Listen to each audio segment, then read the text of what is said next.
का पूर्णतः नियंत्रित हो जाना ही योग है। और अलग अलग शास्त्रों में योग को अलग अलग ढंग से परिभाषित किया है। श्रीमद् भगवद गीता में भगवान श्री कृष्ण कहते हैं योगः कर्मसु कौशलम, अर्थात कर्म की कुशलता ही योग है। अब ये कुशलता क्या है?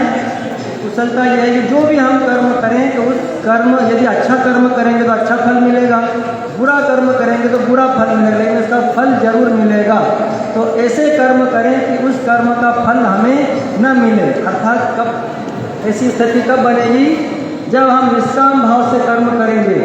निष्काम भाव से कर्म करना भी एक प्रकार का योग ही है। आगे श्रीमद् भगवद गीता में कहा गया है समत्वम योग उच्यते, अर्थात समता को योग कहते हैं। समता क्या है? समान रहना, सुख में दुख में, लाभ में हानि में, जय में पराजय में, यश में अपयश में, हमेशा एक भाव समभाव से रहना ही योग है। थोड़ी सी खुशी आ जाए तो एकदम उछल पड़ते हैं, थोड़ा दुख आ जाए निराश होकर हताश होकर बैठ जाना, ये योग के लक्षण नहीं है। सुख में दुख में हमेशा समान रहना योग है। महर्षि अर्जुन ने इसकी एक सरल परिभाषा दी है कि योग क्या है। उन्होंने कहा जीवन जीने की कला है योग। जीवन जीने की कला को उन्होंने योग कहा है। आगे कहते हैं कि पानी में पत्थर मत फेंको, उस पानी को कोई और भी पीता है। पानी में पत्थर मत फेंको, उस पानी को कोई और भी पीता है। भाइयों बहनों, जीवन को ऐसे वैसे मत जियो, तुम्हें देखकर कोई और भी जीता है। अर्थात हमें जीवन को हम जी रहे हैं या जीवन को ढो रहे हैं, ये हमें खुद ही निर्णय करना है। अपनी खुद की परीक्षा करना है कि हम क्या कर रहे हैं। इतना बढ़िया जो 84 लाख योनियों के बाद में मनुष्य जीवन मिला है, तो इस जीवन को हम व्यवस्थित तरीके से जी रहे हैं या जैसे तैसे इस जीवन को हम ढो रहे हैं। तो यदि जीवन को अच्छी तरह से जीना ही योग है महर्षि अरविंद के अनुसार। ये योग क्या 2014 से ही योग शुरू हुआ है? नहीं, योग तो अनादिकाल से चला आ रहा है। वेदों में, शास्त्रों में जब हम पढ़ते हैं तो वहाँ पे इसका वर्णन मिलता है। श्रीमद् भगवद गीता के 4 अध्याय में भगवान श्री कृष्ण कहते हैं कि हे अर्जुन, सृष्टि के आरंभ में मैंने ही इस योग को सूर्य को दिया था।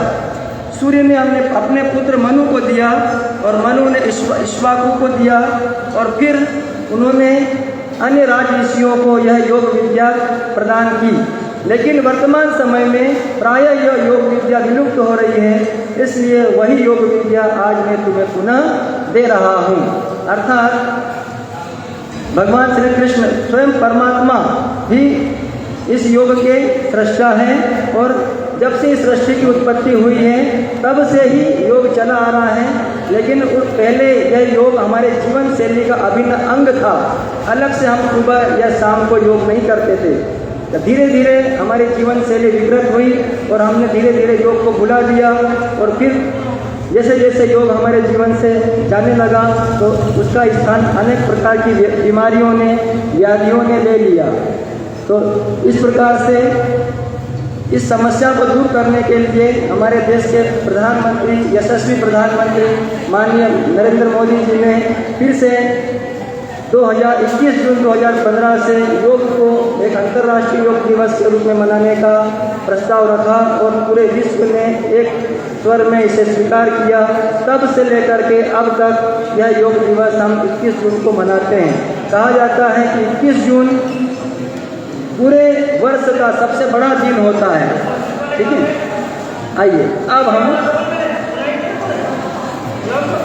अंतर्राष्ट्रीय योग दिवस को अंतर्राष्ट्रीय योग प्रोटोकॉल के अनुसार प्रारंभ करते हैं।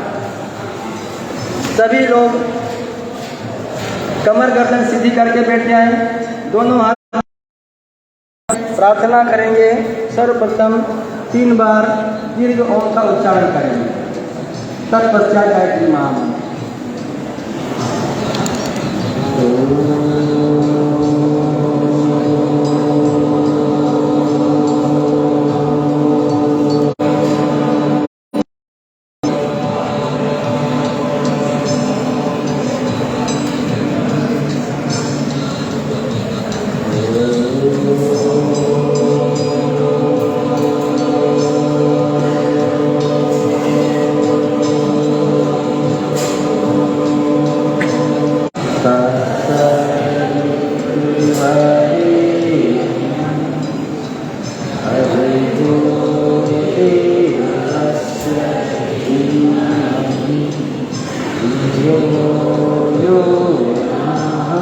प्रचोदयात्। ॐ सहनाववतु सहनौ भुनक्तु सह वीर्यं कर्वावहै तेजस्विनावधीतमस्तु मा विद्विषावहै। ॐ संगच्छध्वं संवध्वं संवो मनाति जानतां देवाभागं यथा पूर्वे संजानाना उपासते।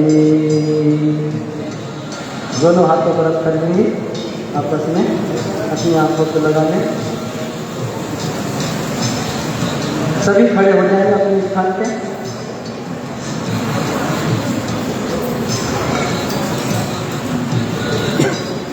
सर्वप्रथम करेंगे चालन क्रियाएं। तो शुरू करेंगे ग्रीवा चालन से। सीधे खड़े हो जाए, कमर गर्दन सीधी। और ग्रीवा चालन में सबसे पहले गर्दन को आगे झुकाएंगे, श्वास छोड़ते हुए धीरे धीरे आगे झुकाइए। श्वास छोड़ते हुए पीछे, जितना पीछे ले जा सकते हो गर्दन को ले जाइए। धीरे धीरे सिर में आएंगे, श्वास लेते हुए केवल गर्दन को आगे पीछे करना है, छाती पीठ से कुछ भी नहीं झुकना है। आगे फिर आगे झुकाइए, श्वास छोड़ते हुए, श्वास लेते हुए सिर में, धीरे धीरे वापस श्वास छोड़ते हुए पीछे,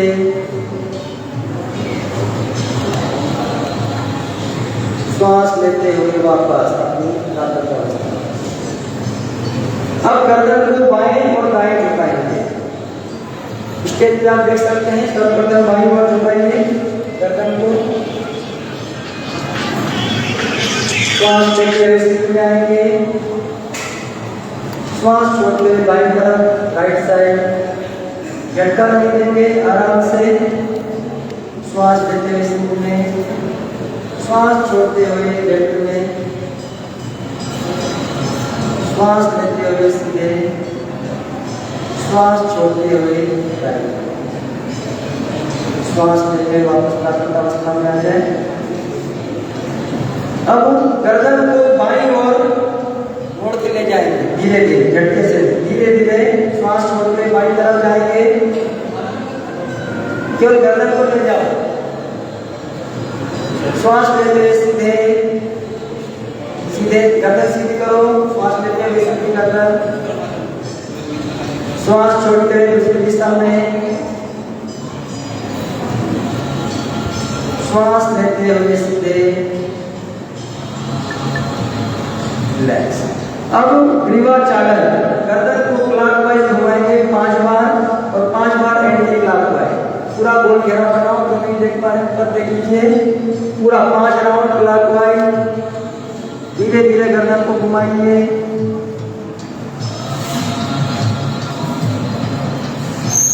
गर्दन दर्द में आराम मिलता है, मानसिक तनाव भी इससे कम होता है। 5 बार एंटी क्लॉकवाइज करेंगे।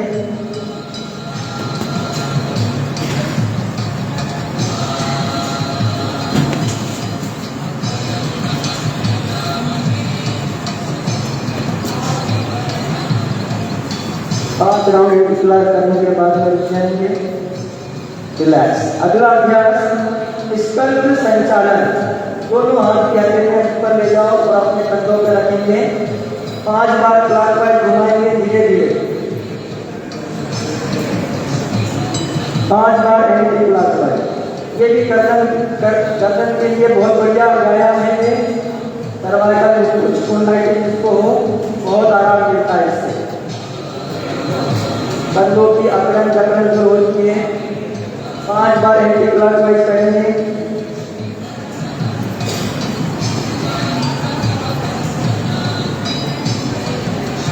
पूरा गोल घेरा बनाइए।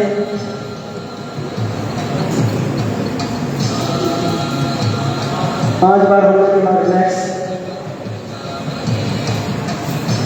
अगला अभ्यास करेंगे कट्टी शक्ति विकासक। दोनों हाथों को सामने लाइए, कंधे के समानांतर, कंधे के बराबर, दोनों पैरों के बीच थोड़ी गैप बनाओ, 1 से 1.5 फीट की। और तब पहले लेफ्ट साइड मुड़ेंगे, श्वास छोड़ते पीछे जाओ, लेफ्ट साइड में रुकेंगे, होल्ड करेंगे, धीरे धीरे वापस श्वास लेते हुए सीधे में आएंगे, श्वास छोड़ते हुए राइट साइड में जाएंगे, होल्ड करिए कुछ देर,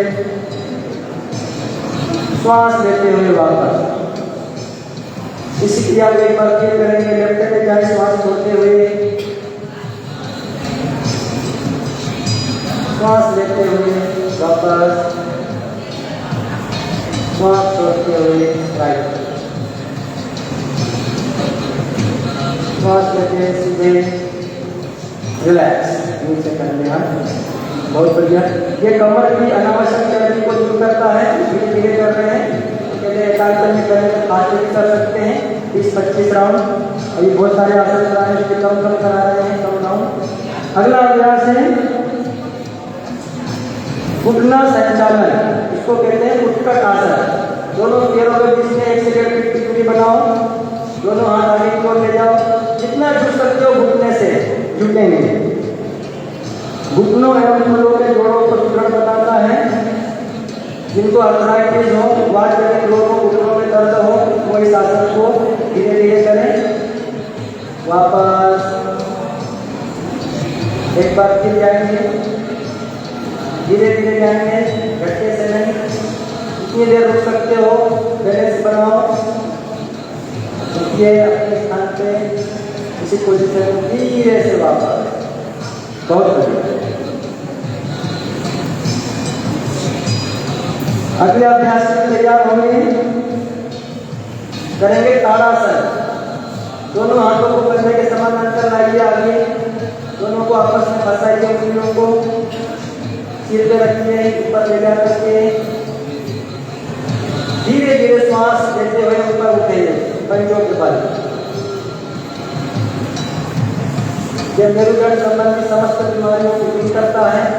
श्वास छोड़ते हुए वापस सिर पे रखेंगे दोनों हाथ और एड़ी जमीन, फिर उठेंगे ऊपर, धीरे धीरे ऊपर करेंगे, होल्ड करिए। सुबह सुबह मुद्रापान करने के बाद में 5 राउंड कर लेंगे तो पेट साफ हो जाएगा। जो पानी पिया था, स्टोमक में था, तो तुरंत छोटी आंख में जाने लगता है और फिर बड़ी आंख में जा करके पेट को साफ करता है। धीरे धीरे वापस पानी पीने के बाद में बहुत देर तक वो वहीं रहता है स्टोमक में, तो अगर इस प्रकार से करेंगे तो पानी जल्दी आंखों को उतरने लगता है। एक बार देख करिए,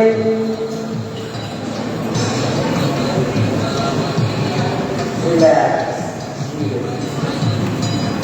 वापस रिलैक्स, लंबी मेरी श्वास में छोड़े। अगले अभ्यास के लिए अपने मन को ये बनाए, करेंगे वृक्षासन। लेफ्ट पैर को राइट जंघा के ऊपर रखिए, बैलेंस बनाइए, दोनों हाथों को ऊपर उठा करके प्रणाम मुद्रा सिर के ऊपर। यह आसन शारीरिक संतुलन एवं एकाग्रता में सहायक है। उनका मन इधर उधर जा रहा है, एकाग्रता नहीं है मन, उनका हिल रहा होगा पैर या हाथ भी हिल रहे होंगे, और जिनका शरीर और मन इसी स्थान पे है वो स्थिर रहेंगे इसी अवस्था में। जिसका भी पैर इधर उधर जा रहा है, हाथ जा रहा है, समझ लो जाती मानसिक संतुलन ठीक नहीं है, मन कहीं और। धीरे से वापस आएंगे, चेंज करिए दूसरे पैर से, दोनों हाथ ऊपर,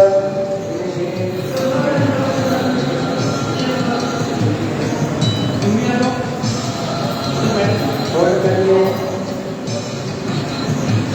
रिलैक्स, वापस। दोनों पैरों के बीच में 1 से 1.5 फीट की दूरी बनाइए। अगला अभ्यास करेंगे पाद हस्तासन।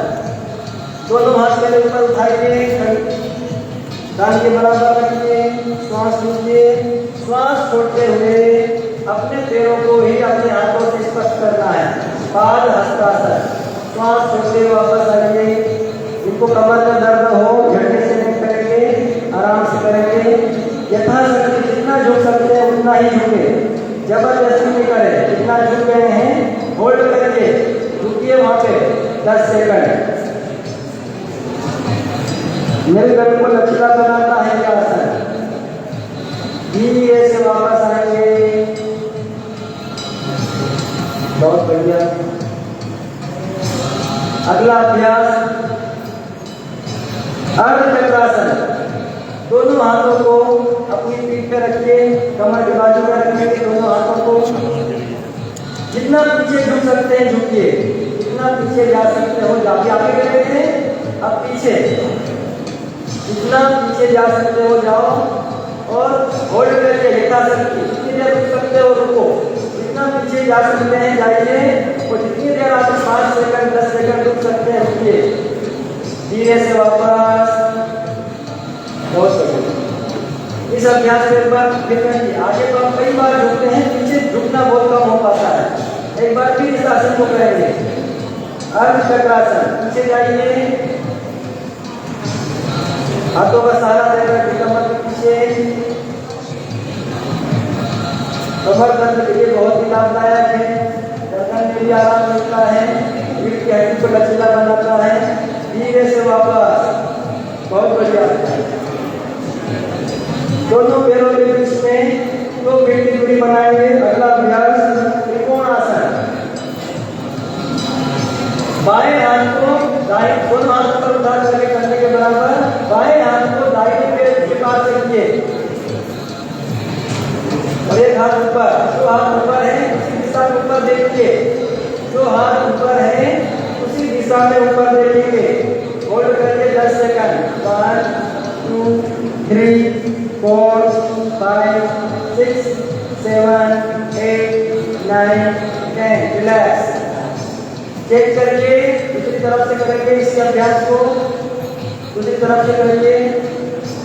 फेफड़ों की कार्य क्षमता बढ़ाता है, ये छाती की क्रियाशीलता बढ़ाता है। बहुत बढ़िया। रिलैक्स। वापस। अगला अभ्यास है बैठ करके करने वाले आसन। सभी अपने स्थान पर बैठ जाएं, सभी अपने स्थान पर बैठ जाइए।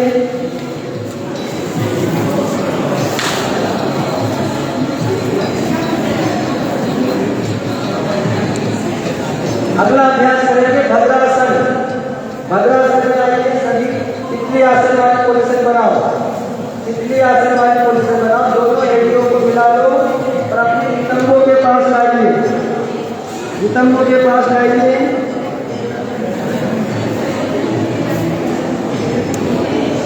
जंघा के बाद ज्वाइंट में ऊपर लचीला बनाता है, टाइट हो जाता है। पद्मासन, सिद्धासन, वज्रासन में आदि में दिक्कत आती है। इस आसन को भद्रासन को करने से श्रोणी प्रदेश हमारा लचीला बनता है। अधिक समय तक आप सुखासन में बैठ सकते हो, ध्यानात्मक आसन में बैठ सकते हो। हम पूजा करने बैठते हैं, थोड़ी देर में ही माला नहीं हुई और पैरों में दर्द होना शुरू हो जाता है, पैर शुरू होने लगते हैं। ये भद्रासन करने से वो समस्या हो जाएगी।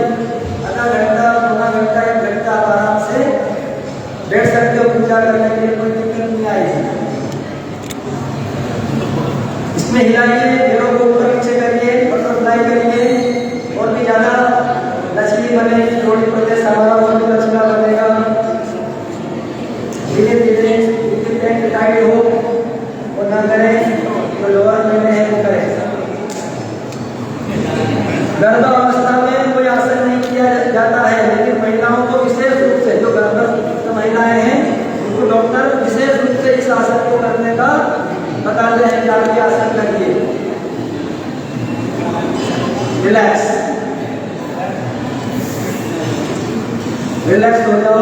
अगला अभ्यास है वज्रासन। वज्रासन में आइए सभी। वज्रासन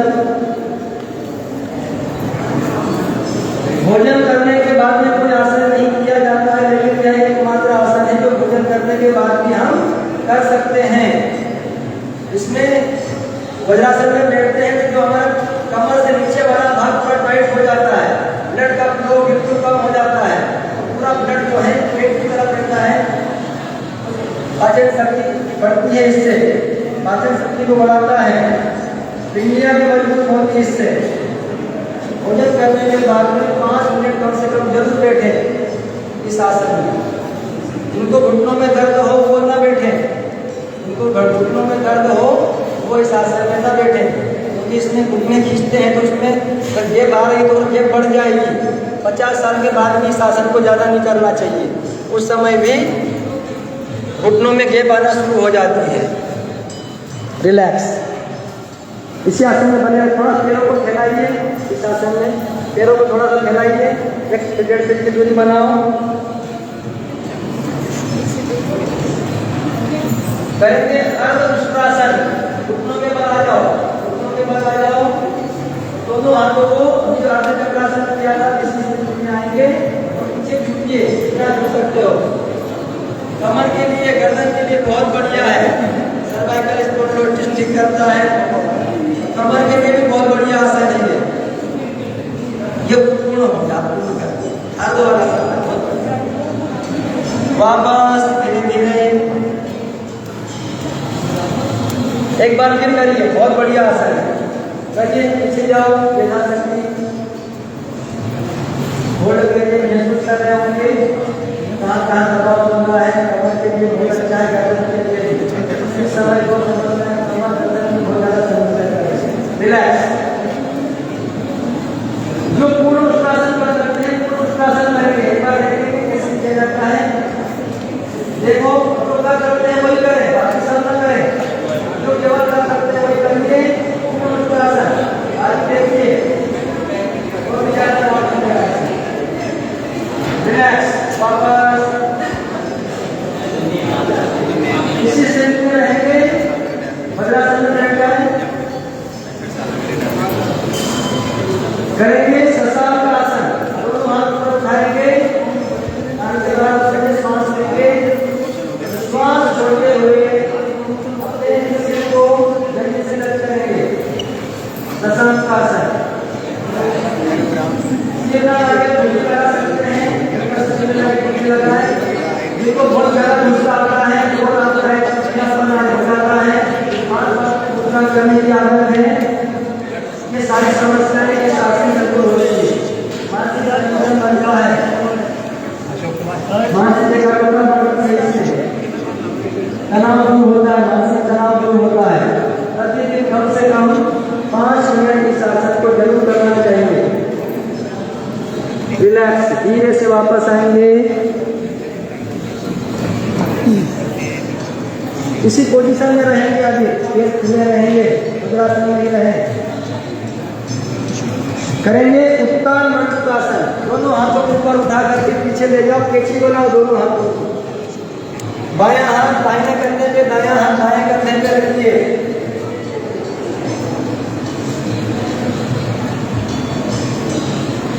फेफड़ों की क्रियाशीलता बढ़ती है, क्योंकि छाती खुल जाती है। हमेशा हम आगे ही उधर नहीं है, पीछे झुक नहीं पाते हैं। धीरे धीरे धीरे हमारी छाती सिकुड़ने लगती है, फेफड़े सिकुड़ने लगते हैं, क्योंकि गंदी गहरी सांस हम नहीं ले पाते हैं।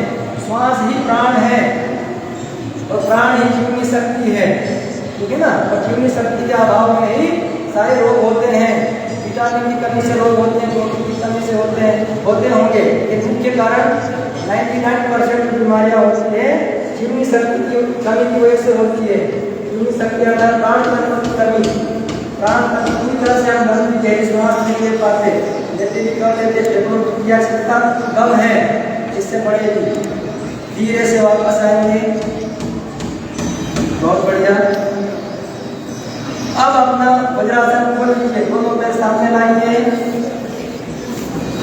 हिलाइए हिलाइए, पैरों को थोड़ा रिलैक्स करिए। अगले अभ्यास के तैयार हो गए। करेंगे वक्रासन, बाएं पैर को दाहिने घुटने के पास रखेंगे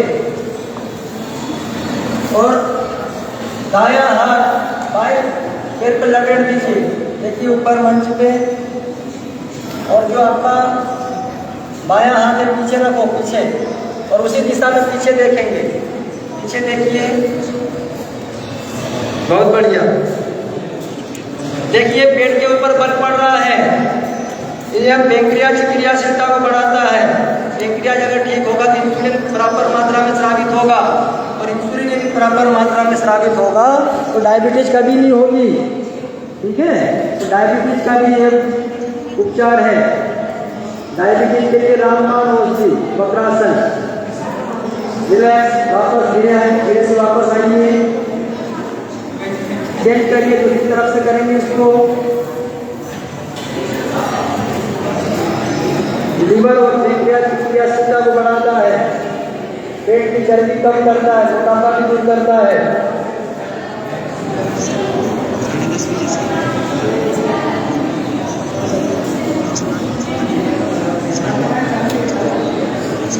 रिलैक्स, धीरे से वापस आएंगे। जैसे हमारे पेट के करने वाले आसन, पहले खड़े होकर करने वाले ये पेट के, अब करेंगे लेट कर करने वाले आसन। सभी पेट के बल लेट जाएंगे, पेट के बल लेट जाएंगे सभी।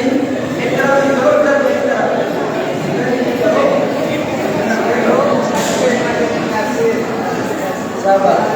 करेंगे मकरासन। ये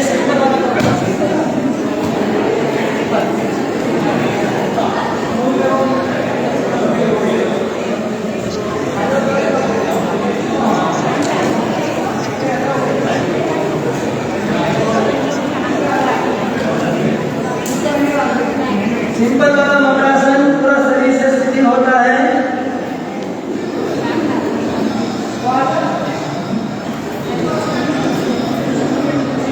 अब इसमें पोजीशन बन लेंगे, पोजीशन नंबर 2। इस प्रकार से ऊपर कर लो, छुट्टी पे तकिया लगा लो। उनको कमर में दर्द रहता है, गर्दन में दर्द रहता है, थोड़ी देर इस प्रकार से लेटेंगे। थोड़ी ही देर में आप देखेंगे आपका दर्द धीरे धीरे कम हो रहा है। तो प्रतिदिन यदि करेंगे तो बिना दवाई गोली से ही आप ठीक हो सकते हो। लेटना तो है, पर इस पोजीशन में लेटेंगे। कमर का दर्द, गर्दन का दर्द धीरे धीरे कम होने लगता है। तो कुछ अगर 90 समय तक करोगे, 15 दिन, 20 दिन, महीना भर, तो पूरी तरह से आप ठीक हो सकते हो। पीठ संबंधी बीमारियां, रीढ़ की हड्डी संबंधी, रीढ़ की हड्डी हमेशा आगे झुकती है, पीछे झुकती पाते हम, उसमें कई प्रकार की प्रॉब्लम होने लग जाती है। रीढ़ की हड्डी तो बिल्कुल ठीक कर देता है। गर्भावस्था में इस आसन को कभी नहीं किया जाता है। रिलैक्स, वापस आएंगे धीरे से। अगले अभ्यास के मनोरुपी बनाएं, करेंगे भुजंग आसन। भुजंग आसन की स्थिति बनाओ, श्वास भरते हुए ऊपर उठिए, धीरे धीरे ऊपर देंगे और होल्ड करिए 10 सेकंड। ये भी कमर के लिए बहुत बढ़िया आसन है। होल्ड करिए, ऊपर छत को देखो, छत दिख रही है, जिसको छत दिख रही है उसका पूरा आसन हो जाए, जिसको छत नहीं दिख रही है उसका आगे आधा ही हुआ है। रिलैक्स, धीरे से वापस आएंगे। एक बार फिर पुनः इस आसन को करेंगे। Ready, start. होल्ड करिए, छत को देखने का प्रयास करिए। कब्ज भी दूर करता है, मोटापा भी दूर करता है, कमर के दर्द को भी दूर करता है, साइटिका में भी लाभकारी है। इसलिए भुजंग आसन को नियमित रूप से प्रतिदिन करना चाहिए। रिलैक्स, धीरे से वापस।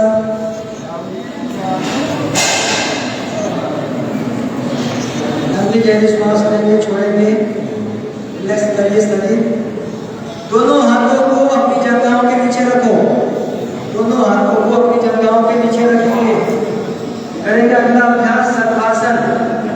दोनों पैरों को जितना उठा सकते हो पीछे से उठाओ, उठना नहीं पड़ेगा, बिना घुटना मोड़े, बिना घुटना मोड़े जितना उठा सकते हो उठाइए। शाबाश, बहुत बढ़िया। साइटिका के लिए बहुत बढ़िया है ये आसन। पीछे होल्ड करिए और उन्हें आगे से नहीं उठना है, केवल पीछे से उठना है, तो नौकासन बन जाएगा। शाबाश, बहुत बढ़िया। धीरे से वापस रिलैक्स करिए, लंबी गहरी श्वास लीजिए, छोड़िए। एक बार फिर एक साथ करेंगे। Ready, start. दोनों पैर उठाइए बिना घुटना मोड़े। होल्ड करिए 10 सेकंड 1 2 3 4 5 6 7 8 9 10 रिलैक्स। बहुत बढ़िया, सबका बहुत अच्छा किया।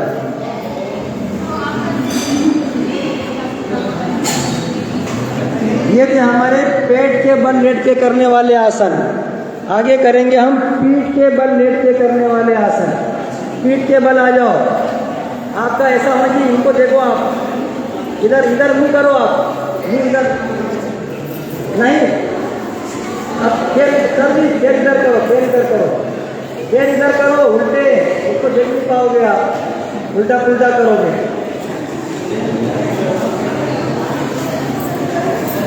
अगर कोई गलत कर रहा है तो पेट पाएगा ना, इधर वैसे पे। हाँ, रिलैक्स। अगला अभ्यास करेंगे सेतु बंद आसन। दोनों पैरों को घुटनों से जोड़ेंगे, दोनों पैरों के टखनों को पकड़ लीजिए और कमर को ऊपर उठाओ। देखो एक बार जो नहीं कर पा रहे, देखो नहीं ऐसे नहीं करना है, एक बार देखिए किस प्रकार से है। जमीन पे रहेंगे, टखने जमीन पे रखो, दोनों हाथों में पकड़ो, लॉक करो और कमर को उठाओ। जितना कमर ऊपर उठा सकते हैं उठाइए। कमर के नीचे हिस्से की मांसपेशियों को मजबूत बनाता है, पाचन शक्ति को बढ़ाता है। बहुत बढ़िया आसन है ये सेतु बंद आसन।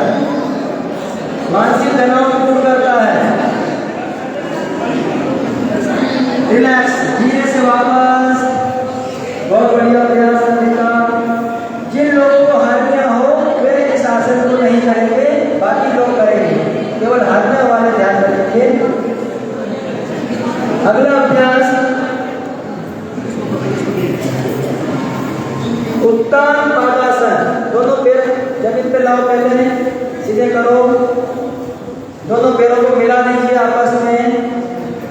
पहले 30 डिग्री उठाइए, 30 डिग्री का कोण बनाओ, ऊपर उठाइए दोनों पैरों को और ऊपर उठाओ, 60 डिग्री पे ले जाओ, 60 डिग्री का कोण बनाओ। होल्ड करिए, गर्दन नीचे रहेगी, केवल पैर ऊपर रहेंगे। उत्तान पादासन नाभि को बैलेंस करता है। स्थूल शरीर का जो केंद्र बिंदु में नाभि है, नाभि अगर अपने स्थान से थोड़ी भी आगे पीछे होगी, पूरे शरीर का स्ट्रक्चर बिगड़ जाएगा और ये नाभि को बैलेंस करता है। धीरे धीरे वापस। नाभि इससे ठीक होती है। नाभि अगर आपकी सही है तो आपके 50% लोग तो ऐसे ही ठीक हो जाएंगे, कोई दिक्कत नहीं। एक बार फिर से करेंगे, धीरे धीरे उठाइए दोनों पैरों को, 30 डिग्री 60 डिग्री, दोनों पैर एक साथ उठाओ, दोनों पैर एक साथ, दोनों एक साथ उठाओ। होल्ड करिए 10 सेकंड 1 2 3 4 5 6 7 8 9 10 रिलैक्स। नाभि को ठीक करता है, साथ ही साथ में ये पेट की चर्बी भी कम करता है। देखा होगा आपने पेट के ऊपर बल पड़ा, पेट की चर्बी कम होती है, मोटापा कम होता है इससे। और नाभि में ही हमारा मणिपुर चक्र है, मणिपुर चक्र भी एक्टिवेट होता है इससे, ठीक है ना। जिनको कमर में दर्द हो वे इस आसन को भी करेंगे, ठीक है ना, बाकी लोग सब करेंगे। अगला अभ्यास है हलासन। दोनों पैरों को 90 डिग्री पर उठाइए, बिल्कुल सीधा। आप सीधा उठाओ, एकदम जमीन पे लगे रहेंगे, एकदम तो जमीन पे लगे रहेंगे, केवल पैर ऊपर उठेंगे। 90 डिग्री पे उठाइए, हलासन। उच्च रक्तचाप के रोगियों के लिए बहुत लाभकारी है, उच्च रक्तचाप के रोगियों के लिए बहुत ही लाभकारी है यह आसन।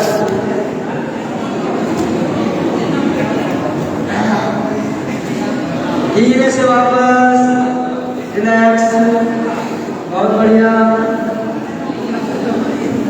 अगला अभ्यास है पवन मुक्तासन। दोनों पैरों को घुटनों से फोल्ड करेंगे,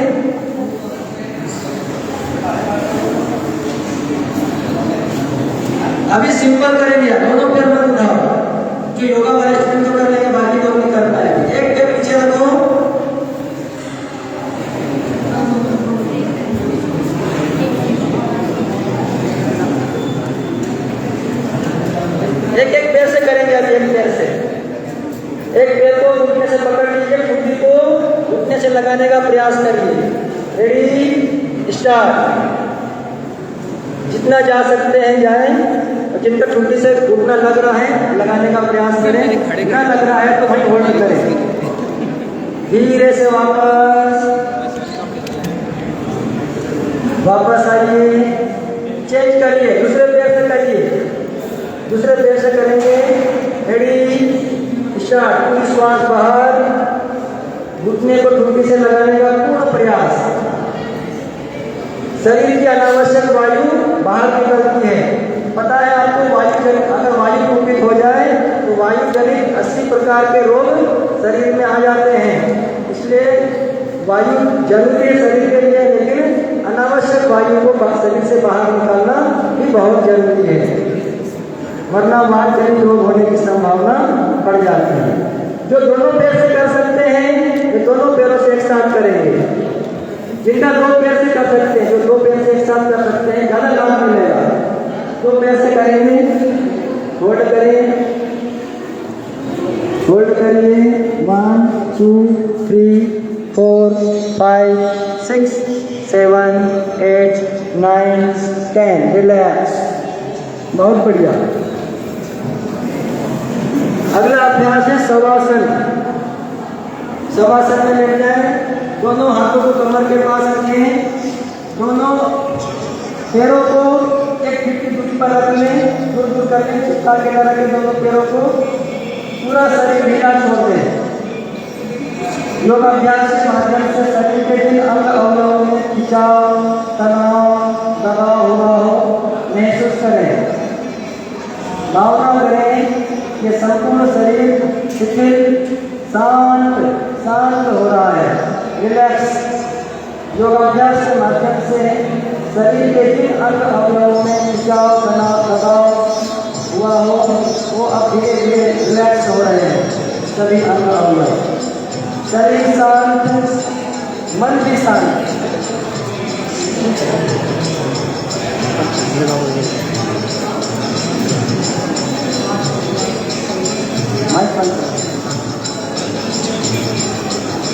रिलैक्स। खड़े होकर करने वाले आसन, बैठ के करने वाले आसनों में जो भी शरीर में खिंचाव, दबाव हुआ हो वो धीरे धीरे आपको रिलैक्स हो रहा है, शांत हो रहा है।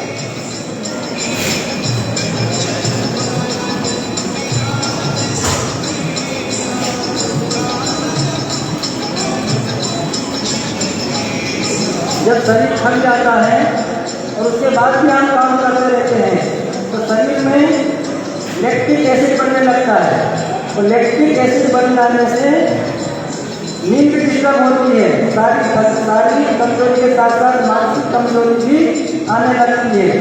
जब आप थक जाए इसमें रिलैक्स करने, तो शवासन करने, जो भी आपने आसन किए शरीर हमारा थक चुका है, उसके बावजूद भी यदि हम कुछ करते रहेंगे तो शरीर में लैक्टिक एसिड बनने की संभावना बढ़ जाएगी। शवासन के माध्यम से शरीर और मन रिलैक्स होता है, लैक्टिक एसिड की मात्रा शरीर से कम होती है, शारीरिक मानसिक थकावट दूर होती है, शरीर में स्फूर्ति आती है।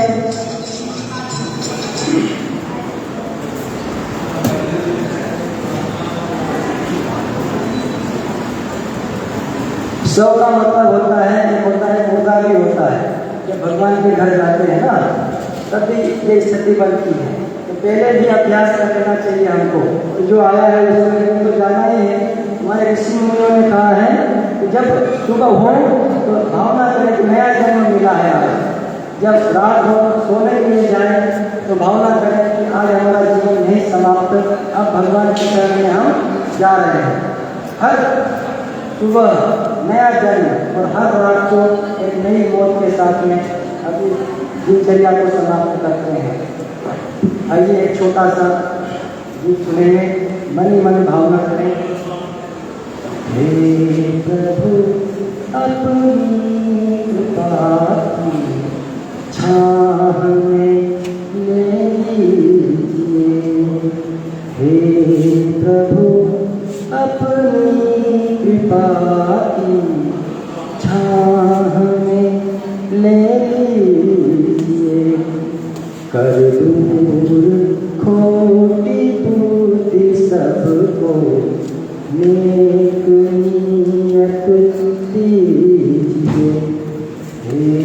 प्रभु अपनी कृपा की छाह में ले लीजिए। हम आपके होकर रहे शुभ प्रेरणा में आपसे उजला चरित्र बना हमें उज्ज्वल भविष्य दीजिए।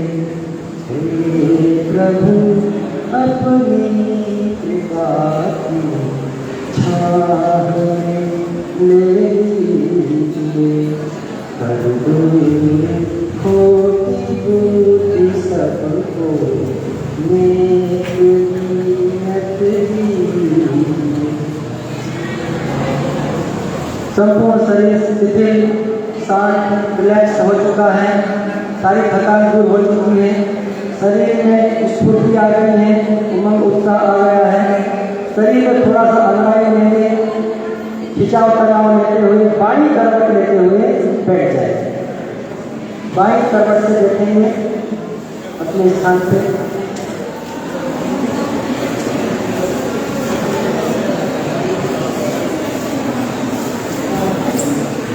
इस प्रकार से आसन अब समाप्त हुए।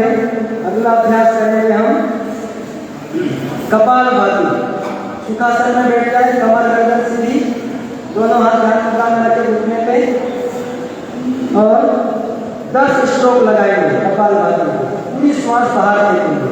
Ready, start.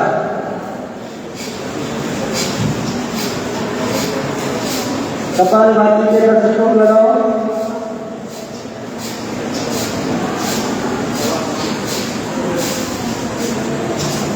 रिलैक्स।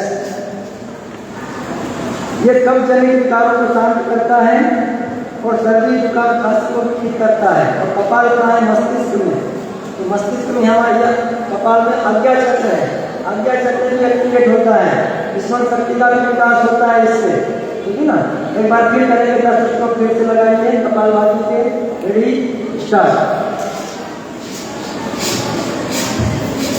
उच्च रक्तचाप के रोगी न करें, बाकी सारे करें।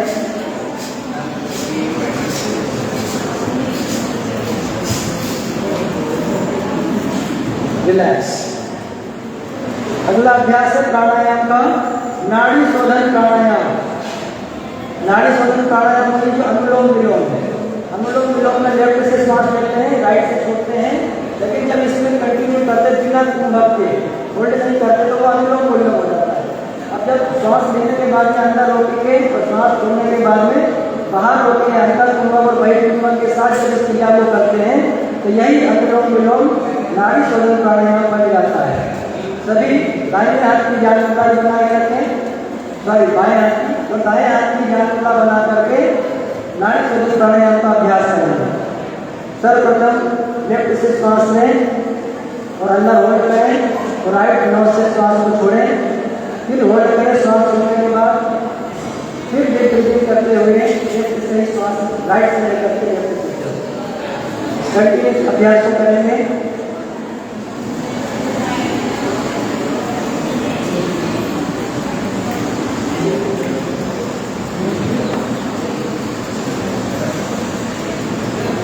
कमर गर्दन सीधी रखें।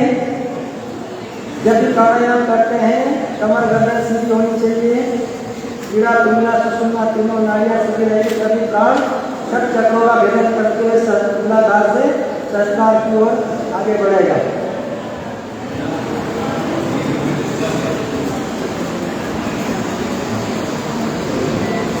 यह जीवनी शक्ति को बढ़ाता है, चिंता तनाव क्रोध को कम करता है। कीड़ा तुंगला सुषुम्ना तीनों नाड़ियों को नाड़ी शोधन प्राणायाम के माध्यम से शुद्ध किया जाता है। यदि खराब बर्तन में शुद्ध दूध को डाल देंगे तो दूध फट जाएगा। उसी प्रकार से यदि हमारी नाड़ियाँ अशुद्ध है तो जो भी हम शुद्ध प्राण देंगे वो भी अंदर जाके अशुद्ध हो जाएगा। इसलिए हमारे अंदर की नाड़ियों को शुद्ध करना बहुत जरूरी है। नाड़ी शोधन प्राणायाम के अभ्यास से हमारी 72,000 नाड़ियाँ शुद्ध होती हैं, इनमें से कीड़ा पिंगला और सुषुम्ना की नाड़ियाँ कम होती हैं। रिलैक्स, धीरे से वापस अगला अभ्यास करेंगे शीतली प्राणायाम। गर्मी का मौसम है, गर्मी के मौसम में दो प्राणायाम विशेष रूप से किए जाते हैं, शीतली और शीतकारी। यहाँ पे प्रोटोकॉल में केवल शीतली प्राणायाम है। जीभ को बाहर निकाल करके उसको फोल्ड कर लें, नली बना लें। जीभ को बाहर निकाल करके जीभ की नली बना करके उस नली से ही श्वास को खींचना है। सारे प्राणायाम में नाक से सांस लेते हैं, लेकिन शीतली और शीतकारी प्राणायाम में मुंह से सांस लेते हैं। मुंह से श्वास लेकर के अंदर रोक ले थोड़ी देर, तो फिर नाक से श्वास को बाहर छोड़ना है। नाक से श्वास को छोड़ना है और मुंह से श्वास को लेना है। करेंगे, कंटिन्यू करें। शरीर और मन को शीतलता प्रदान करता है। भूख और प्यास से नियंत्रण प्राप्त होता है इस अभ्यास को करने से, और पित्त जनित रोग शांत होने लगते हैं। शीतली प्राणायाम के अभ्यास से पित्त जनित रोग धीरे धीरे शांत होते हैं।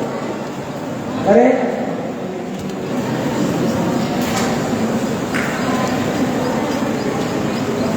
जिन लोगों को निम्न रक्तचाप हो वे इस अभ्यास को न करें। नहीं तो सर्दी के दिनों में इस अभ्यास को नहीं किया जाता है। अधिक ठंड हो और इस अभ्यास को, क्योंकि पहले ही ठंड ज़्यादा है और इस अभ्यास को करने से और शरीर में शीतलता आ जाएगी। अगला अभ्यास है भ्रामरी प्राणायाम, रिलैक्स। अगला अभ्यास भ्रामरी प्राणायाम। कान के अंदर उंगली नहीं डालनी है। कान के पास जो छोटा कान है उसको तर्जनी उंगली से अंदर दबा देना है। कमर गर्दन सीधी, आंखें बंद और भौरे के गुंजन के साथ में श्वास को छोड़ना है। करिए।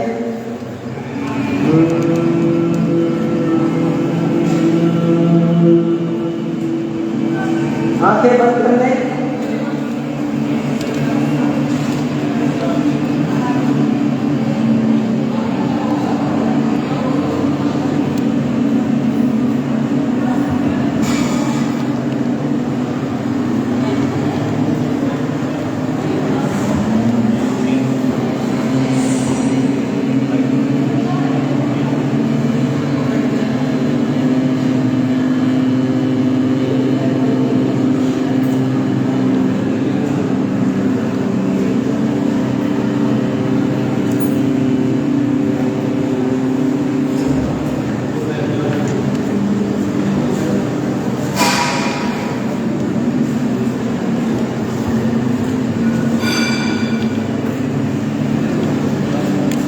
रिलैक्स।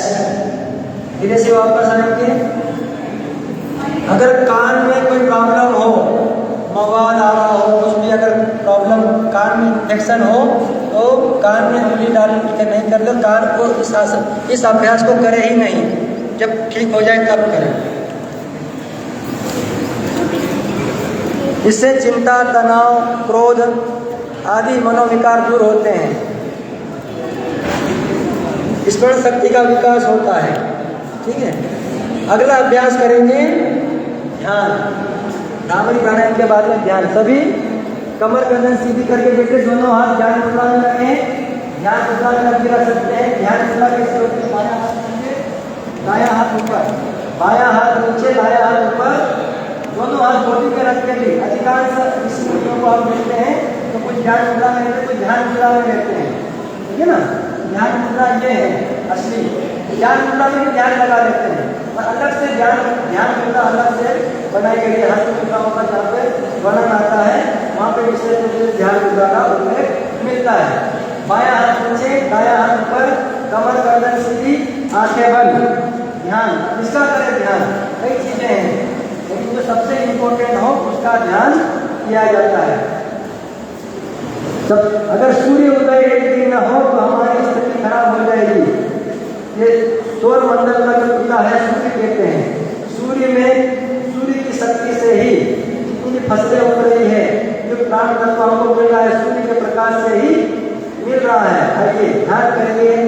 हमारे मस्तिष्क के अग्र भाग में प्रातःकालीन सविता देवता, सूर्य देवता का दिव्य मस्तिष्क के अग्र भाग में महसूस करिए। लाल लाल प्रातःकालीन सूर्योदय मस्तिष्क के अग्र भाग में आज्ञा क्षेत्र में महसूस करेंगे। सूर्य का प्रकाश धीरे धीरे हमारे अंदर फैलता हुआ अंदर का सारा अंधकार, अंदर का सारा तमस, सारी अविद्या अज्ञान भस्म हो रहा है सूर्य के तेज से। सूर्य के तेज से हमारे अंदर के सारे मनोविकार, सारी व्याधियाँ, मानसिक व्याधियाँ, प्रारब्ध जनित व्याधियाँ, अनुवांशिक व्याधियाँ सारे की सारी जलकर भस्म हो रही है। भावना करिए सूर्य का दिव्य तेज हमारे रोम रोम में समा रहा है। हम प्रकाशवान हो रहे हैं, ऊर्जावान हो रहे हैं, स्फूर्तिवान हो रहे हैं। शरीर में ओजस तेजस वर्चस बढ़ रहा है। आलस्य प्रमाण दूर हो रहा है, उत्साह बढ़ रहा है। भावना करिए लंबी गहरी श्वास लीजिए। सबसे इम्पोर्टेंट चीज है श्वास। भगवान ने आयु जो दी हुई है वर्षों में नहीं दी, दिनों में नहीं दी, महीनों में नहीं दी, सांसों में। जो हमारी जितनी लंबी और गहरी श्वास लेगा वो उतना अधिक जिएगा। जो उतली सांस लेता है, कम से कम समय में श्वास को लेकर छोड़ देता है, वो अल्प आयु माना जाता है, उसकी आयु कम होती है। इसलिए लंबी गहरी श्वास लेने का, श्वास आ रही है, श्वास जा रही है। आती हुई सांस को महसूस करिए, जाती हुई श्वास को भी महसूस करिए। श्वास जा रही है, श्वास आ रही है, श्वास लेते समय भावना करिए श्वास ही प्राण है। इस जो श्वास ले रहे हैं दिव्य प्राण खुला हुआ है, वो श्वास के साथ में जो दिव्य प्राण अंदर जा रहा है वो उस प्राण को हमारे अंदर के अंग अवयव अवशोषित कर रहे हैं और हम अंदर से प्राणवान हो रहे हैं, ऊर्जावान हो रहे हैं। श्वास छोड़ते समय भावना करें अंदर की कार्बन डाइऑक्साइड, अंदर की गंदगी मलिनता छोड़ी गई श्वास के माध्यम से बाहर जा रही है। ध्यान करिए श्वासों का ध्यान, आती जाती श्वास का ध्यान। श्वास आ रही है, दिव्य प्राण को आत्मसात करने का भाव। श्वास जा रही है, अंदर की मलिनता, अंदर की गंदगी को बाहर निकलते हुए महसूस करिए। निकल रहा है सारा कसाई कलमस, नेगेटिविटी बाहर जा रही है। श्वास लेते समय भावना करिए पॉजिटिविटी आ रही है। ध्यान से मन शांत होता है, मन एकाग्र होता है, मनोबल बढ़ता है और चिंतन हमारा सकारात्मक होता है, आध्यात्मिक विकास होता है। आइए दोनों हाथों को रब करेंगे, रगड़िए आपस में, घर्षण करिए, गर्म करिए और अपने चेहरे पर लगाइए। रिलैक्स।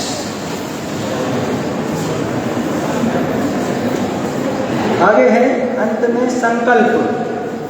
आज हम योग डे पे एक संकल्प लेते हैं। पहले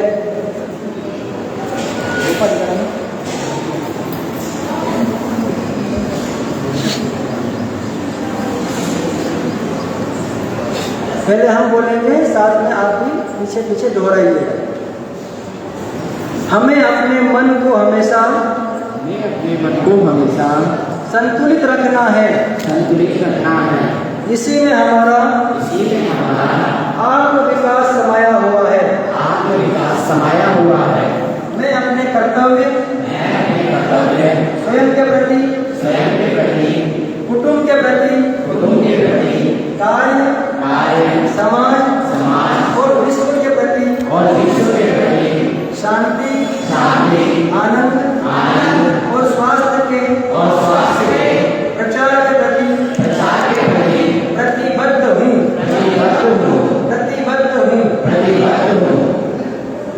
शांति बात।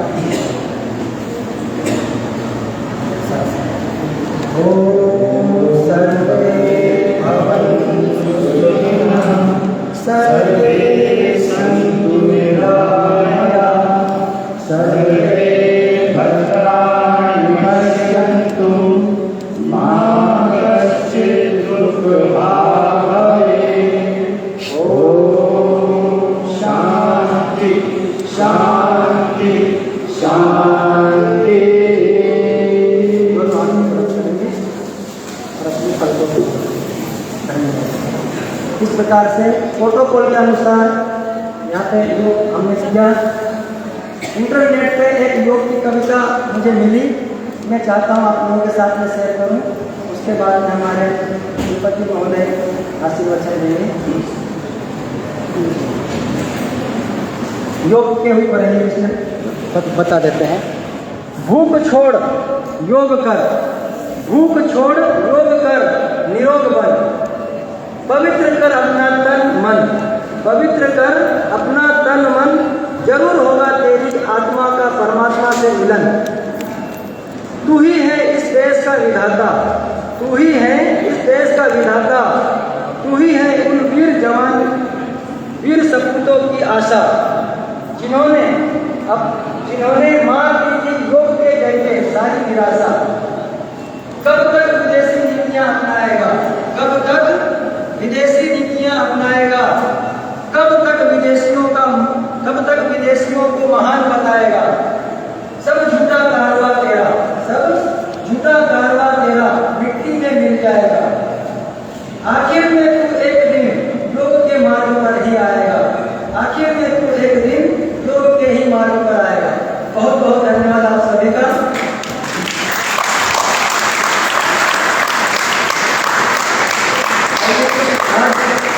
नौवे अंतर्राष्ट्रीय योग दिवस के उपलक्ष्य पर हम आमंत्रित करते हैं हमारे श्रीमती महोदय को, और वो हाथ करके हमें आशीर्वाद देते हैं।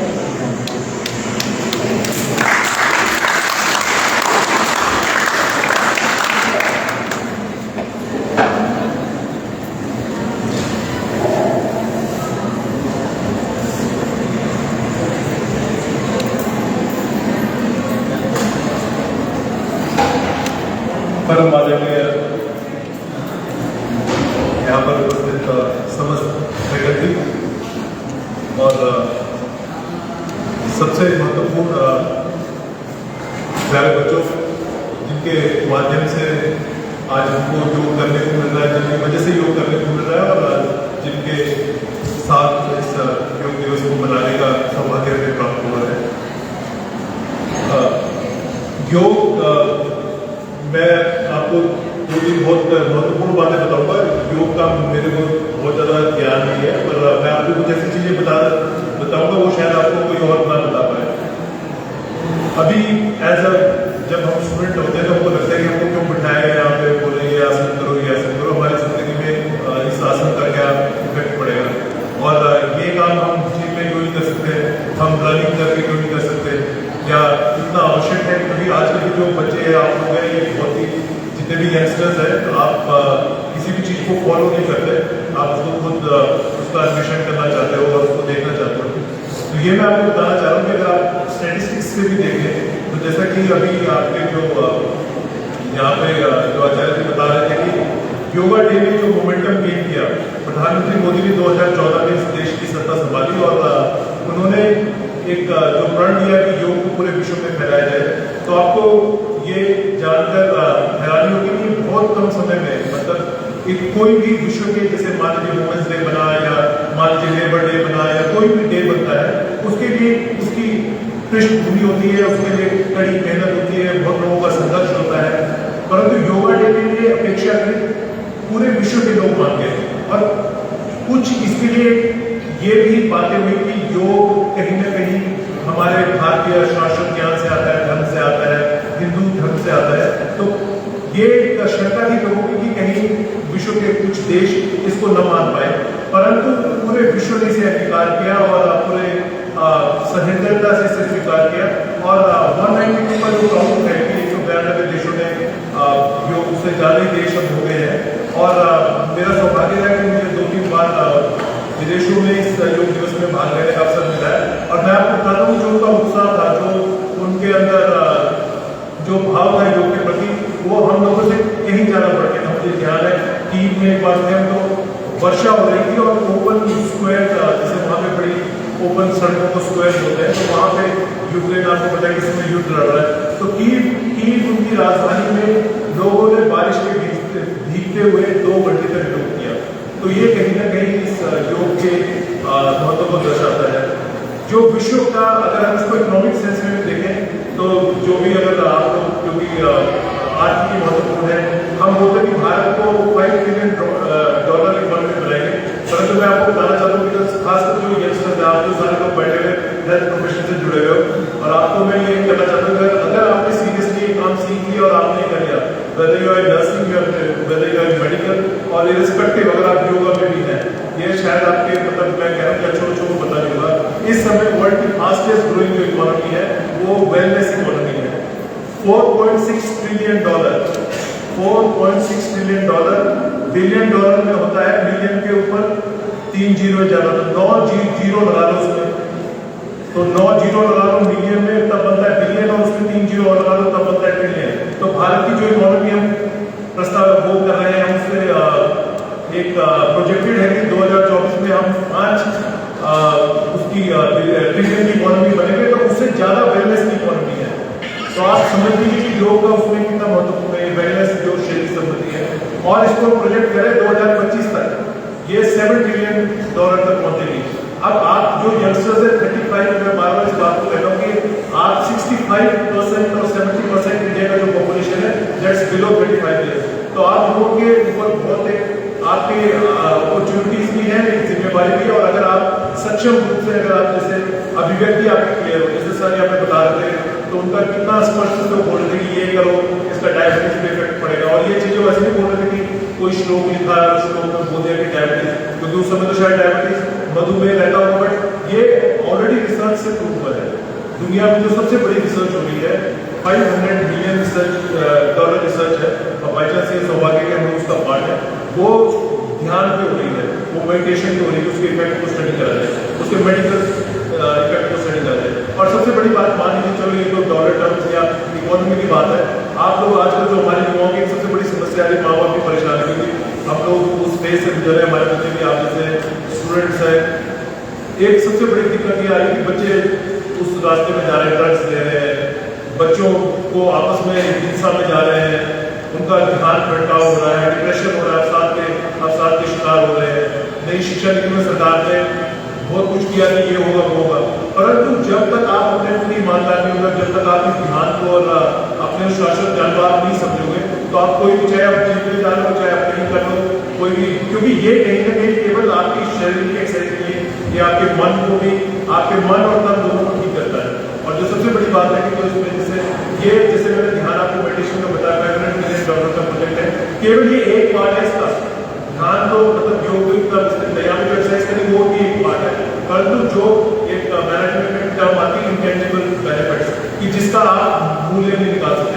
अगर मैं अपने मन को नियंत्रित करता हूँ, अगर अपनी भावनाओं को नियंत्रित करके और अपने पूरी तन्मयता से हम काम कर पाए, और देश के लिए, राष्ट्र के लिए, चाहे अपने माता पिता के लिए, अपने समाज के लिए, तो इसकी तो कोई वैल्यू नहीं काउंट हो सकती। और एक इससे पहले कि मैं आपको एक सिंपल सी जो, क्योंकि ये मेरा सौभाग्य रहा है, काफी देशों में मैंने काम किया, एक चीज मैंने बहुत डिनोमिनेटर ढूंढने की कोशिश करी कि जो लोग टॉप पे पहुंचे तो इनमें क्या कॉमन डिनोमिनेटर है। कॉमन डिनोमिनेटर मतलब कि उनमें क्या एक ऐसी चीज है जो कि सब लोगों में पाई जाती है, बड़ा से उद्योगपति हो, कोई बहुत बड़े शिक्षाविद हो, तो एक चीज मैंने देखी है कि कहीं ना कहीं उनके ईश्वर के प्रति आस्था, जो फिर दोबारा को योग सिखाता है। मैं ये नहीं कह रहा कि ये वे करो ये करो, अमेरिका में बैठा हो कि कोई वही आस्था कर सकता है ईश्वर के प्रति, सर्वशक्तिमान के प्रति, और अपने को समर्पित भाव से काम कर सकता है। और कोई यूरोप में भी बैठा है, कोई इवन कतर में, क्योंकि आपको बताऊँ कि अमेरिका के जो साइंटिस्ट है जिनके साथ हम काम करते हैं, तो वहाँ पे जो कतर विश्व का सबसे अमीर राज्य है और एक मुस्लिम राष्ट्र है, तो उनको आधिकारिक रूप से जो वहाँ के कोई राज्य को वहाँ बुलाया गया, राजकीय अतिथि के रूप में उन्होंने वहाँ की जो रॉयल फैमिली है उनको ध्यान और उसके मेडिटेशन के बारे में इम्पोर्टेंस बताया, और मुझे कुछ लोगों ने उसको सीखा भी। तो ये तो वो लोग हैं जो इम्प्रेस कर रहे हैं, जिनका कि कंप्लीटली डिफरेंट है, जिन्होंने कभी योग और इसके बारे में, परंतु जो हम लोग हैं, हम कहीं ना कहीं जैसे इन्होंने बड़े अच्छे कविता बताई कि पश्चिमी परिवेश की तरफ हम जा रहे हैं, वो लगता है कि बहुत अच्छा है, वहाँ पे ये हो रहा है। हालांकि ये आपकी भी गलती नहीं है, आज से 8-10 साल पहले, 15 साल पहले यूएस में और मैं यही सोचता था कि इतनी बड़ी बिल्डिंगें बन रही है, वर्ल्ड की माइंड है, इतने पैसे आ रहे हैं, इतनी इकोनॉमी अच्छी है, वर्ल्ड का सारा बिजनेस वहाँ पे है, एयर क्राफ्ट इतनी अच्छी है, पूरे ये स्क्रैपर्स है, तो कहीं ना कहीं साइंस ही सब कुछ है। परंतु एक लाइफ में सूनर लेटर यू रियलाइज कि ये जो इसके बियॉन्ड एक शक्ति है जो अध्यात्म और जो ज्ञान से प्राप्त होती है। अब अगर आपने वो रियलाइज करा, हम लोगों ने मान लो 40 साल में रियलाइज करा, 35 साल में और 45 में करा, कुछ लोग अभी भी रियलाइज नहीं कर रहे हो, 60-70 साल तक भी वो माया में फंसे हैं, तो वो लोग वही जा रहे हैं। पर आप लोग वो यंगस्टर हो, जितना जल्दी इस चीज को समझ जाओ कि हमारा जो शाश्वत ज्ञान है, जो योग है, जो भी हमारा ज्ञान, जो परंपरागत ज्ञान है, ये ज्ञान अगर हमको प्राप्त होता है तो ये ज्ञान इंपॉर्टेंट है। आप यूथ में इस चीज को समझ जाओ, 60 साल के हो गए फिर तो उसके बाद समझ के आगे क्या कर रहा है, बिकॉज यंग एज में आप कर सकते हो। और थोड़ा बहुत जैसे भी योगा का तो करो, जो मैं आपको बता रहा हूँ कि जो अध्यात्म है आपके यहाँ, तो वो वैसे देवभूमि है, यहाँ पे मंदिर है, इतने हमारे वो है, चाहे वो मस्जिद हो, मैं किसी भी धर्म विशेष से नहीं कह रहा, जो भी अध्यात्म की चीज आप उस ढूंढना सीखिए, परोपकार की भावना अपने अंदर लेती है। और ये कहीं ना कहीं मैं आपको बता रहा हूँ, ये अपने एक्सपीरियंस से ये मैं वो बता रहा हूँ कि कम से कम मैं 20 देशों के साथ मैंने डायरेक्टली काम किया हुआ है, जहां भी मैंने देखा कि परोपकार की भावना से काम है, रिस्पेक्ट आपको कोई कमी नहीं रहती है, एक अदृश्य शक्ति आपके पीछे खड़ी रहती है और आपके लिए काम करती है। और यही आपको ध्यान रखना है। कुछ लोगों ने ध्यान लगाया होगा, उनका ध्यान नहीं लगा होगा, किसी का नहीं लगता शुरू में, पर बाद में सबका लग जाता है। और ये आपको गारंटी है, चाहे आप विश्व के ये स्टैनफोर्ड की रिसर्च, अगर किसी को इंटरेस्ट है, आप में से जितने भी आप लोग बोले कि ऐसे भाषण वगैरह दे रहे हैं, बट अगर आपको चाहिए कि आप अगर साइंस में पढ़ना चाहते हो, आपको चाहिए कि इसका क्या है, मैं आपको पेपर्स और मैं आप लोगों के साथ काम भी करना, मतलब मैं कर सकता हूँ उसमें, और आपको बता सकता हूँ कि ये जो योग है, अध्यात्म है, और जो उस परमपिता परमेश्वर के प्रति हमारा समर्पण है, वो सबसे इम्पोर्टेंट है। और अगर आपने इसको कर लिया तो आपने अपने जीवन में तो सफल हो गई, अपना परिवार, अपना आसपास, अपना राज्य, अपना जो हमारा परिवेश है पूरा यहाँ का, अपना देश, और न केवल हम इस संस्थान को गौरवान्वित करेंगे, अपने माता पिता को गौरवान्वित करेंगे, परंतु आप अपने राष्ट्र की का भी नाम जो करेंगे। जैसे कि मैं आपको बताता कॉमन डिनोमिनेटर ले लीजिए कि जो बड़े आदमी में है, फॉर एग्जाम्पल आप प्रधानमंत्री मोदी है ले लीजिए, कहीं ना कहीं वो इस चीज से जुड़े हुए हैं, अध्यात्म से जुड़े हुए हैं, इर्रेस्पेक्टिव आप किसी को भी ले लीजिए। जैसे मान लीजिए अब हम बोले कि एक्स वाई किसी के भी कोई आप दुनिया के जो सबसे बड़े नोबेल लॉरेट है आइंस्टाइन थे, जिन्होंने कि दुनिया में बोलते थे कि उनकी सब ब्रेन किसी का नहीं है, वो भी साथ ही हाथ इसी शक्ति को बोलते थे कि जहाँ पे वो हिंदुस्तान की जो इंपॉर्टेंस देते थे कि अध्यात्म को मानते थे, इस योग को मानते थे। बाबा रामदेव आपके सामने एक प्रत्यक्ष एग्जाम्पल है, चाहे आप टाटा को मान लीजिए, तो वो उन्होंने केवल ये जो भी हो सकता है उन्होंने हासिल ना करे, उन्होंने कर्म योग किया, उन्होंने इस फिलॉसफी को लेकर आगे गए।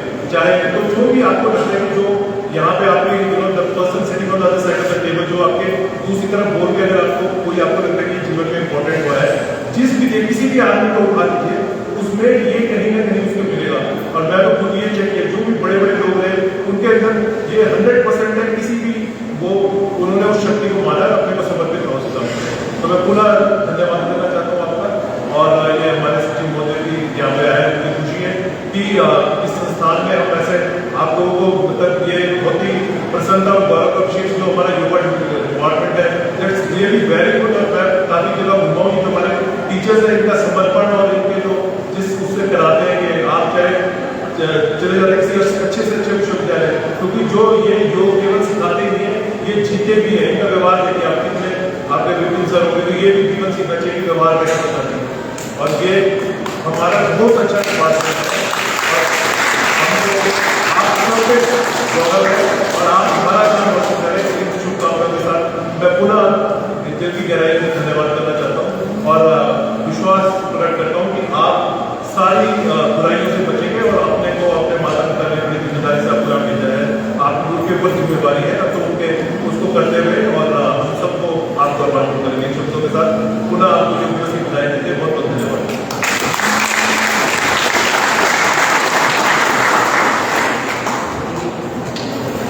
बहुत धन्यवाद सर। अच्छा, ये स्टूडेंट बैठे रहेंगे, बाकी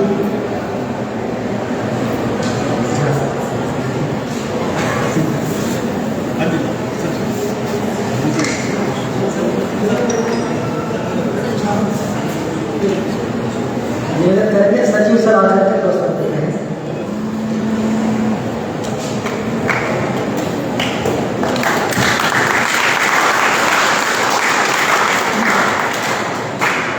अंतर्राष्ट्रीय योग दिवस के अवसर पर हिमालय विश्वविद्यालय द्वारा आयोजित इस कार्यक्रम में हमारे इस विश्वविद्यालय के कुलपति डॉक्टर राजेश त्रिपाठी जी और योग डिपार्टमेंट के हमारे जो भी और सभी इस विश्वविद्यालय के कर्मचारी और हमारे जो छात्र हैं विभिन्न संकाय से, सबको मैं यूनिवर्सिटी बधाई और शुभकामनाएं देता हूँ।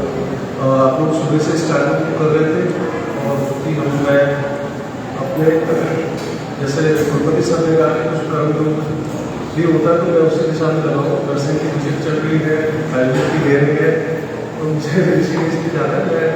मुझे थोड़ा सा जानकारी मिली कि यहाँ पर कार्यक्रम चल रहा है, ऊपर गया था, मैंने ऋषि सर का स्पीच सुना और मुझे बच्चे और छात्र और जितने यहाँ कर रहे उनको मुझे देखकर मैं खुद को रोक नहीं पाया और मैं आप सब लोगों के बीच में यहाँ बैठ के मुझे जो कानून की अनुभूति मिली, तो उसके पीछे से तो बैठना नहीं है। जो योग की एक शक्ति है और योग की एक ऐसे चुंबकीय शक्ति मैं कह सकता हूँ, क्योंकि एक ऐसी साधना है कि जब आप योग करने बैठते हैं उस समय आपके परस्पर में बैठा हुआ व्यक्ति, आप उससे सीखते हैं। हर व्यक्ति ये कोशिश करता है कि भले ही वो खराब कर रहा हो लेकिन आपकी नजर उस पर रहती है ये कैसे कर रहा है। तो इसमें सबसे खूबसूरत बात है कि इंसान एक दूसरे इंसान से सीखने की कोशिश करता है। आप मन से कर्म में लीन हो जाते हैं और उस दौर में आप अपने सभी सांसारिक गतिविधियों को, कार्यों को आप मोह माया सब त्याग कर सिर्फ एक ध्यान में रहते हैं। और जीवन में ये बहुत जरूरी है क्योंकि अभी आप लोगों का जो दौर है बहुत स्पेशल है। आप लोग बहुत स्पेशल, जो विशेषकर जो स्टूडेंट हैं आप लोग बहुत खास है, विशेष है, क्योंकि आपको आगे जाकर अपने क्षेत्र में जो भी आप कार्य कर रहे हैं उसको लीड करना है अपने परिवार के लिए, अपने स्टेट के लिए, अपनी कंट्री के लिए। तो आप लोगों को इसका जो अभी एक लाइफ में एक एडिशनल चीज़ जो ऐड हो रही है वो इनिशियल स्टेज में, और मैं उम्मीद करता हूँ कि जो हमारे योग के शिक्षक हैं भट्ट जी हैं और ये इनके साथ में लगभग पिछले 10-15 वर्षों से इनको देख रहा हूँ। तो जैसा ऋषि सर ने कहा, ये बहुत ही इनका व्यवहार से अगर आप देखेंगे तो योग से लगता है। इनसे आप मिलते हैं तो आपको एक अलग सा फील आता है और ये जो फील है ये आप सब में आना चाहिए। ये फील आप सब अपने आगे लोगों को देना है, अपने परिवार को देना है, अपने सहपाठियों को देना है, अपने शिक्षकों के साथ। मैं आप सबको स्पेशल डे के लिए बहुत बधाई और शुभकामनाएं देता हूँ और मैं आशा उम्मीद के साथ इस संस्थान निरंतर प्रगति करेगा। हमारे नेचुरोपैथी के HOD डॉक्टर कपिल भी हमारे बीच उपस्थित है। तो मैं आप सब लोगों को एक बार पूरा शुभकामनाएं बधाई देता हूँ और आप लोगों से विदा लेता हूँ। धन्यवाद।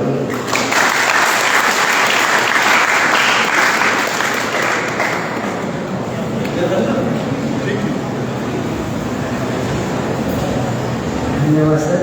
विद्यार्थियों के लिए स्वल्पाहार व्यवस्था है, बैठे बैठे ही प्राप्त करने के अपने स्थान से बैठेंगे।